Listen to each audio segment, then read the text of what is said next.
Tu ne vivras pas l'apparition des aides de destinée tant qu'à certaines périodes de ta vie, tu restes attaché à des personnes et attaché à des localisations. Tant qu'il n'y a pas séparation avec telle personne, il n'y aura pas apparition de l'aide de ta destinée. Dieu veut t'apporter son aide, mais toi tu as déjà trouvé une aide qui est en train de t'aider. Et ce que tu manges ne lui donne pas gloire, parce que ce n'est pas sa main qui a pourvu. Ce sont tes magouilles qui ont créé ça. Le jour où tu enlèves cette personne qui te donne, tu vivras Eliezer. Il ouvrira sa main, il mettra des gens sur ton chemin qui vont te faire du bien dans la vie. Cet homme s'appelait Elimelech, il était de Juda, Bethléemite. Il a quitté pour aller à Moab. Et sa femme était Naomi. Il est parti avec ses fils. Ils arrivent à Moab, il décide de prendre des femmes, l'aîné et le cadet, Orpa et puis Ruth. Ils se marient et ils restent là environ 10 ans. Et puis ils meurent. Ils laissent leur femme avec leur maman qui était la belle-mère de ses filles. Elimelech n'était plus, Naomi était veuve, ses fils n'étaient plus, elle n'était restée qu'avec ses belles-filles. Orpa prend un autre chemin et Ruth lui dit, moi je reste avec toi. Remarquez bien dans la parole de Dieu. Ce qui m'étonne, c'est que quand vous lisez bien, pendant presque une décennie, les belles-filles de Naomi n'ont jamais donné un seul enfant à un des fils de Naomi. Orpa et Ruth, elles étaient mariées, elles étaient en relation sexuelle. Et Ruth avait son mari. Pendant 10 ans, stérilité, pas un seul enfant. Mais Naomi devait être triste. Je perds mon mari, je perds mes fils. Je reste avec des Moabites et elles n'ont donné aucun enfant à mes fils. Pourquoi Dieu a permis que ça se passe comme ça? Et Ruth était là. Dieu a permis que Ruth perde son mari. Elle est devenue veuve comme sa belle-mère l'avait été. Pourquoi Dieu tu permets que moi, Ruth,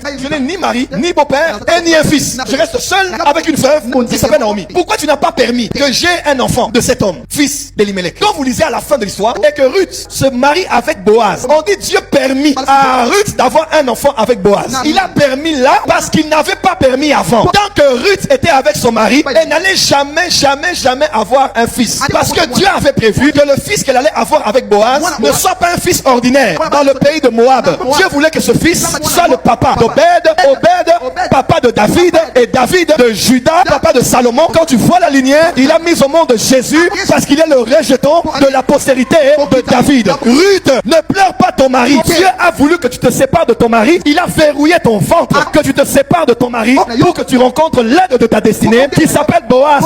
Et lui, il te donnera un fils qui entrera dans l'histoire. Avant une apparition, il faut une disparition. Avant une connexion, des fois il faut une déconnexion. Des fois avant une relation, il faut aussi une séparation. Pour voir les aides de ta destinée, là où tu es, il y a des séparations qui doivent avoir lieu. Il y a des amis qu'il faut mettre de côté. Il y a des copains qu'il faut éjecter, des aides qu'il faut éjecter. Boaz ne viendra pas chez les Moabites. Boaz ne vit pas Moab.